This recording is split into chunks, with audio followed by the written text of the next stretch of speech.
అందరికీ నమస్కారం. మన చేతిలో మన అదృష్టం. ఇంతకుముందు చాలా విషయాలు తెలుసుకున్నాం. జీవిత రేఖ గురించి కూడా నిన్న ముందు భాగంలో సగం వరకు తెలుసుకున్నాం. మిగతాది దాన్ని కంటిన్యూ చేద్దాం.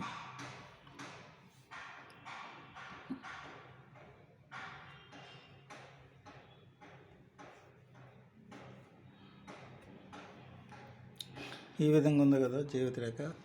ఇంతకుముందు చెప్పాము ఈ అభివృద్ధి రేఖలు అని చెప్పాము. ఇతనికి ఏ విధంగా కూడా లోటు ఉండదు, అన్ని విధాల ఆరోగ్యంగా ఉంటుంది, జీవితం అంటే హ్యాపీగా ఉంటుంది.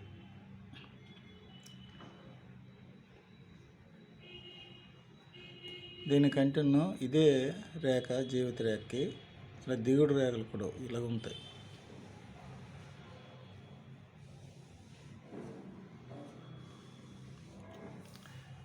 ఈ జీవిత రేఖ మటుకు చాలా ఇబ్బంది అన్నమాట, చాలా కష్టాలు, చాలా అనారోగ్యం, జీవితంలో ఎప్పుడూ సుఖం ఉండదు. ఈ విధంగా ఉంటాయి, ఇలాగ ఉంటుంది.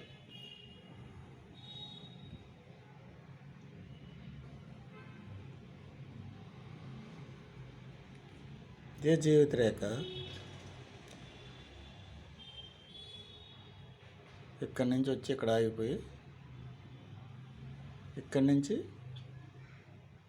మళ్ళీ ఒక రేఖ ఇలాగ వస్తుంది, అక్కడ ఇడిపోద్ది. ఈ భాగం మట్టుగా చాలా ప్రమాదకరమైంది. ఒక 55 సంవత్సరాలు మినిమం అనుకోండి, వేసుకోండి. ఆ వయసులో అతనికి కంపల్సరీ ఏదో ప్రమాదం జరుగుతుంది. ఆ విధంగా ఉంటుంది.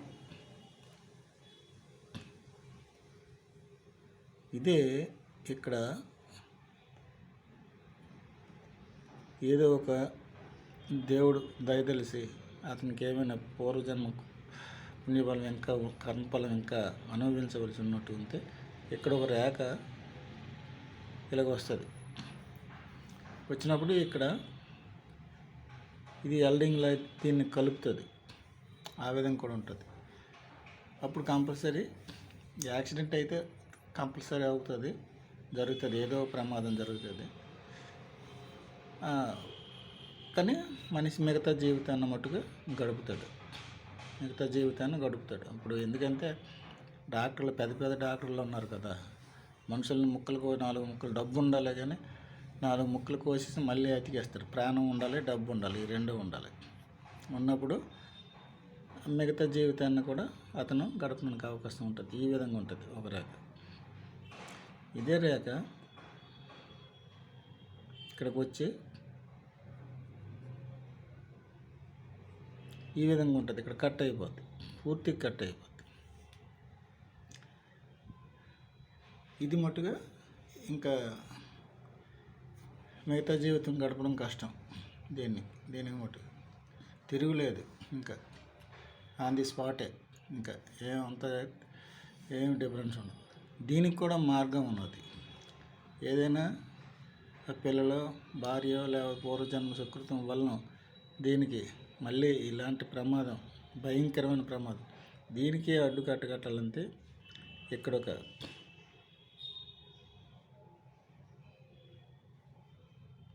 చతుర్భుజం లాంటిది ఏర్పడుతుంది. ఏర్పడినప్పుడు ప్రమాదం అయితే జరుగుతుంది, కానీ మళ్ళీ మనిషి జీవిస్తాడు. ఏదో కాలో చెయ్యో లేకపోతే ఏదో ఇరిగిపోవడం, ఏదో వెళ్ళటం ఉంటాయి.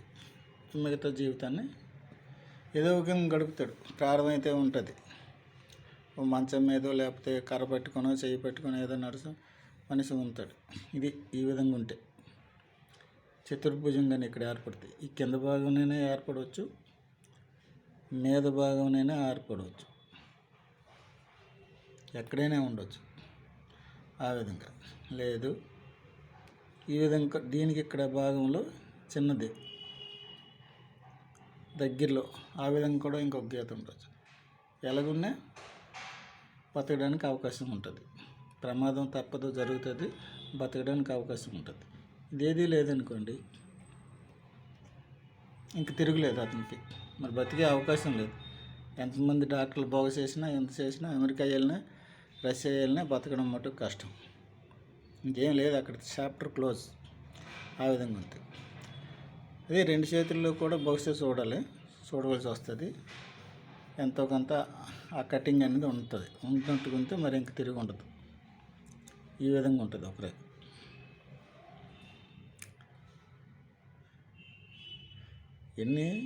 ఎన్నో విధాలుగా ఉంటాయండి. మనకి తెలియనివి కూడా ఉంటాయి. అన్ని విధాలుగా ఉంటాయి. ఎంతోమంది చేతుల్లో రకరకాలుగా ఉంటాయి. ఇక్కడ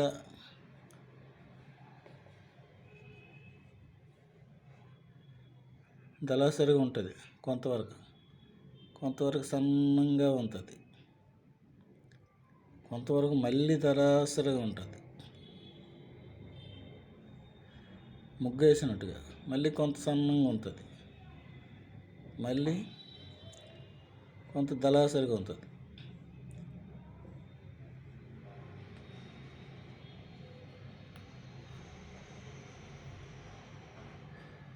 ఈ విధంగా ఉంటుందండి కొంతమందికి.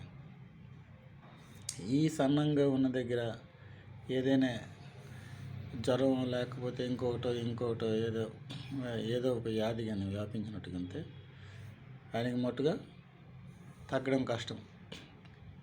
అలాగా ఉంటుందన్నమాట నెల కొద్ది. ఇక్కడేమో బహుశా రాదు, పదంతులు వచ్చినా తగ్గదు. ఇక్కడ తగ్గుతుంటుంది, కానీ ఎక్కువ టైం తీసుకుంటుంది. ఆ విధంగా ఉంటుంది. ఈ జీవిత రేఖ ఈ విధంగా ఉంటుంది అన్నమాట. ఒక దగ్గర ఆరోగ్యంగా ఉంటుంది, ఒక దగ్గర అనారోగ్యంగా ఉంటుంది. ఆ విధంగా ఉంటుంది అన్నమాట.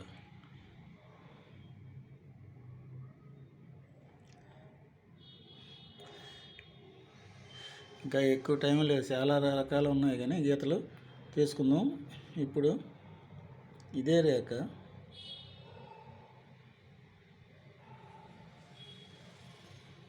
ఇక్కడ బయలుదేరి ఇంకా ఈ వెనక పక్క భాగం నుంచి కూడా కొంతమందికి ఉంటుంది. అక్కడి నుంచి బయలుదేరి ఇక్కడ వస్తే కరెక్ట్గా 100 సంవత్సరాలు, మినిమం 100 సంవత్సరాలు అన్నమాట. ఒకప్పుడు ఇప్పుడు పరిస్థితులను బట్టి ఇదే రేఖ ఇక్కడి నుంచి వచ్చి ఈ చేతుల వెలుపల నుంచి ఇలాగ ఉంటుంది. కొంతమందికి ఇక్కడ వరకు ఉంటుంది. అబ్జర్వ్ చేసి చూస్తే తెలుస్తుంది అన్నమాట. గీత 110, 120 సంవత్సరాలు కూడా బతకడానికి అవకాశం ఉంటుంది. ఇదే రేఖ కాకుండా ఇక్కడికి వచ్చి ఇలాగ వస్తుంది. ఇది కూడా 120 సంవత్సరాలు, 115, 120 సంవత్సరాలు. కరెక్ట్గా చెప్పలేవు. అడ్డుకే నేను 4-5 సంవత్సరాల డిఫరెన్స్లో చెప్తుంటాను. ఎవరు కరెక్ట్ చెప్పలేరు, చెప్పిన వాళ్ళు లేరు కూడాను. ఇదే రేఖ ఇక్కడి నుంచి కూడా ఉండొచ్చు,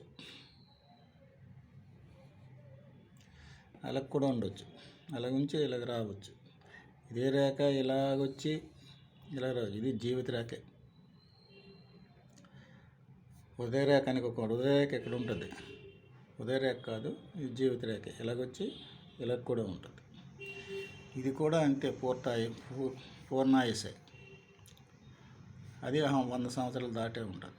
లేకపోతే ఎక్కడి నుంచి బయలుదేరుతుంది. ఇక్కడి నుంచి బయలుదేరింది అనుకోండి, గురుస్థానం నుంచి మంచి హోదా, పలుకుబడి, గౌరవము అన్నీ ఉంటాయి అన్నమాట జీవితాంతం. అలాగే పూర్ణాయుష్ కూడా ఉంటుంది. ఇక్కడి నుంచి బయలుదేరింది అనుకోండి, ఇది శనిస్థానం నుంచి బయలుదేరింది అనుకోండి, ఇది కూడా అంతే, 100 సంవత్సరాలు దాటిపోయే ఉంటుంది. లేకపోతే డబ్బు, కేవలం డబ్బే ప్రధానం ఆ మనిషికి. డబ్బు లేకపోతే అతని మనశ్శాంతి ఉండదు అనమాట. అలా ఉంటుంది. లేకపోతే వాళ్ళకి ఎవడు పిసినారి అన్నమాట. పిసినారి జీవితం గడుపుతారు అనమాట, లాస్ట్ వరకు జీవితాంతం. అలాగ ఉంటుంది. ఇది 100 సంవత్సరాలు దాటే ఉంటుంది. ఈ విధంగా ఉంటుంది రేఖలు, జీవిత రేఖలు. ఇదే రేఖ ఇలా కూడా ఉంటుంది. ఇది కూడా 100 సంవత్సరాలు దాటే ఉంటుంది. ఎన్నో విధాలుగా ఉంటుందండి రేఖలు.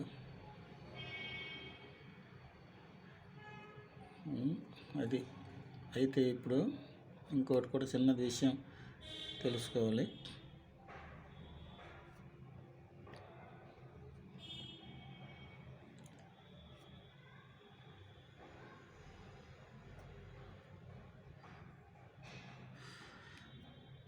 అదే ఇది జీవిత రేఖ. ఇంతకుముందు చెప్తుంటానేమో బహుశా.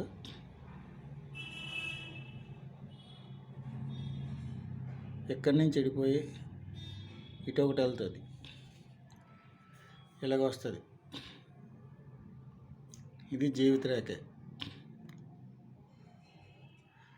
నేను వేసిన దీని ప్రకారం ఉండవు, రకాలు మారుతుంటాయి అనుకోండి. కిందకి రావచ్చు, ఇలా మీదకి రావచ్చు, ఆ విధంగా ఉంటుంది. ఇది జీవిత రేఖ.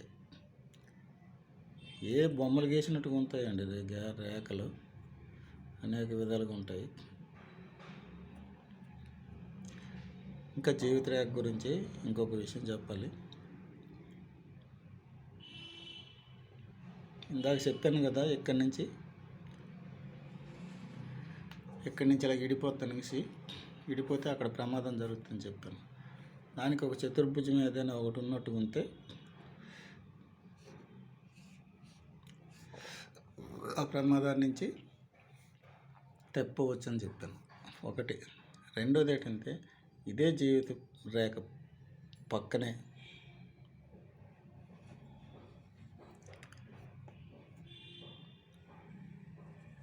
రెండో జీవిత రేఖ అలాగ ఉంటుంది. ఇది కుజరేఖ అని కూడా అంటారు, రెండో జీవిత రేఖ అని కూడా అంటారు. చాలా తక్కువ మందికి ఉంటుందండి, ఎక్కువ మందికి అందరికీ ఉండదు. ఇది దేవుడిచ్చిన రేఖ అనుకోవచ్చు. ఈ రేఖ పూర్వపు జన్మ పుణ్యఫలం ఏమో కానీ ఇది రేఖ ఉన్నట్టుగా ఉంటే ఇక్కడ ఎన్ని కటింగులు ఉన్నాయి, ఈ రేఖ అనేది కాపాడుతుంటుంది. ఎటువంటి ప్రమాదాలు అయినా ఏవైనా కాపాడుతుంది. దీని మీద నుంచి గీతలు వచ్చినా, ఎక్కడైనా అడ్డు రేఖలు వచ్చినా, ఎక్కడే ఏ వచ్చినా అతనికి ఏవి జరగదన్నమాట. ఈ రేఖ ఉన్నప్పుడు ఈ రేఖ ఏమో ఎన్ని ఇబ్బందులు ఉన్నాయి, ఉన్నాయి, ఇంటులు ఉన్నాయి, లేకపోతే యోగం ఉన్నాయి, ఇవన్నీ చెడు రేఖలు ఎన్ని ఉన్నాయి కాపాడుతుంటుందండి. అంత పవర్ఫుల్ అయిన రేఖ ఈ కుజరేఖ అన్నమాట. దీని గురించి ప్రత్యేకించి ఒక విషయం చెప్పాలి. ఇలా అడ్డు రేఖలు ఉన్నాయి, ఏ ఉన్నాయి కాపాడుతుంది. ఈ రేఖలు ఇతలకి వెళ్ళినే కాపాడుతుంటుంది జీవితం ఆ జాతకుడికి. ఒక బస్సులో కానీ, ఒక ట్రైన్లో కానీ ఒక 100 మందో 50 మందో ప్రయాణిస్తుంటారు. ఆటోమేటిక్గా సడన్గా యాక్సిడెంట్ అవుతుంది. 100 మంది వేసుకోండి సపోజ్, డ్రైవర్తో సహా 99 మంది కూడా చచ్చిపోతారు. ఇంక ఇందులో డౌట్ లేదు, ఆన్ ది స్పాట్ 99.